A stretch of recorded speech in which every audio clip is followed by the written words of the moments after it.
Oh, I can smell it. The grass, the football, the heat. Camp is here. Well, And I thought you were going to talk about the slot machines or the. Well, you Vegas. mentioned the slot machines because, yes, we'll meet with the Raiders, of course, our team and boots on the grounds, but not just once, but twice on Wednesday as well, checking out Tom Brady and the Bucs.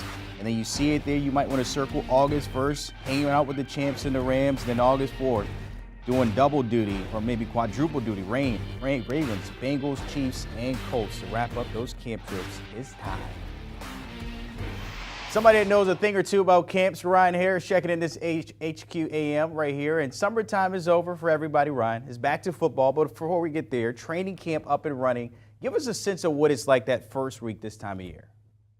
Well, first you got to callus your forehead, get it used to hitting people, and then you got to find your rookie, Brandon. And what that means is in this first week of practice, you got to teach rookies what the NFL is actually about, especially when you put pads on. I had a rookie wear a mouth guard in walkthroughs talking trash. It was unbelievable. First practice in pads, I planted him face mask deep into the turf. He's still a good friend to this day. Doesn't send a holiday card, but I know he means to. And this is the wormhole. See, rookies, they think everything they've done is about football. The combine draft, nothing to do with about football. What you have to do is be able to overcome pain and distraught to be your best. I mean, imagine a big NFL vet standing across from you, beating you physically and mentally, and then passing you the salt after lunch. Come on, man. This is a tough place to be, and only the persistent survive. Ryan, that don't sound fun at all. That sounds very painful. I'm curious, when do the fights start? Because that would have started day one for me. And how do we callus that forehead, just out of curiosity? Hey, man, you got, with strong willpower, young Padawan, you gotta get that forehead. But, you know, the fights, it depends on what kind of veterans you have, right? I mean, it could start early. You get a rookie who thinks they're the best and they've been in their underwear all day. They want to start playing tough. I mean, especially as an offensive lineman, bull rushes in that kind of one-on-one pass drill without pads can't happen. Got to put somebody in the ground. But typically those fights come when you have those joint practices or in that second week. Guys are really, really upset with either their performance or being moved on the depth chart, and then they start taking it out on their teammates. But you're absolutely right, Brandon. Little about training camp is fun. It's everything you need and nothing that you want. All right, training camp is fun for some and maybe not others, especially when you come back from the offseason over in Tampa Bay. Look, they got playoff Lenny, Lombardi Lenny, and now maybe Big Lenny. The Bucs coaching staff not too happy coming back from minicamp. I think it was 260. By the way, he played at 228 and 21. If you're on that coaching staff or among the teammates there, are you worried about Lenny with the weight gain this offseason? Worried? You're terrified. Number one, what are they putting in the butter? Now, he does go back to New Orleans from time to time. And let's not act like some of us haven't gained 30 pounds. Josh McDaniels says hello. But this is a big problem. What was Leonard Fournette doing? Who's around him is my question. Who lets him gain 30 pounds like, nah, dog, you're good. Fire everybody. Get a new circle. And it's not just the front office or the head coaches. How about Tom Brady? He's going to be pissed. He left his wife and kids to come back at one more shot to win a championship, and now your star running back's not on board?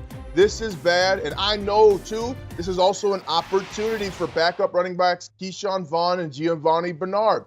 I got my first opportunity in the NFL because a player came in overweight. This could be a big chance for some guys who have been a backup to be thrust to the forefront to help win Tom Brady's last championship. By the way, we just saw that tweet there from Lenny Fournette responding to all the numbers on his 260. He said, see you September 11th. So maybe he has like a little suit that he's going to sweat down. You never know. James Harden tried it, didn't work out. But, hey, Gronk did retire. Maybe flex him out to tight end. We'll see how that happens. You know, I mean, one of the things that happens, though, is it often leads to injuries when a guy like this gains a lot of weight like that. Every 5 pounds of weight we gain is 50 pounds of pressure on our joints.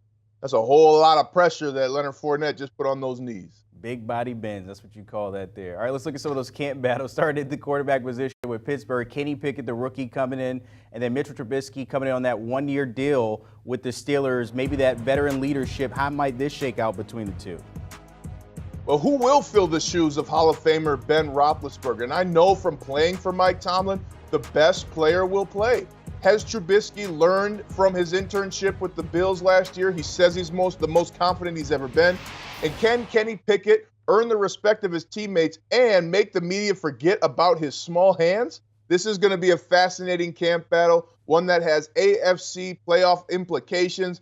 And I cheers to the winner. Whoever wins is going to have a big opportunity to prove themselves in the NFL in a way that many other quarterbacks league-wide will not. Looking at the tight end position in Arizona, you got Zach Ertz there, proved himself a little bit coming from the Eagles last year. But then how about the rookie, Trey McBride there?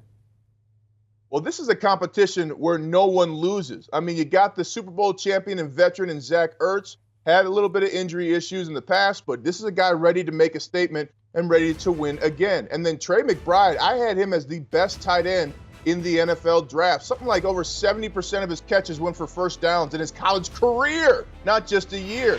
So even with DeAndre Hopkins out, Cliff Kingsbury is going to have a bevy of options offensively, especially with Hollywood Brown and a mobile quarterback. You're going to have some opportunities to be successful, even with DeAndre Hopkins missing the first 6 games of the year. This is a fun training camp battle where there are no losers, a rare training camp battle where there are no losers. All right, how about this one, Fields versus defense in camp? And I mean, Justin Fields, a quarterback in Chicago, not the Field versus defense. Of course, this is year 2 for him. What needs to happen when in camp there against that defense to show he has that growth in year 2?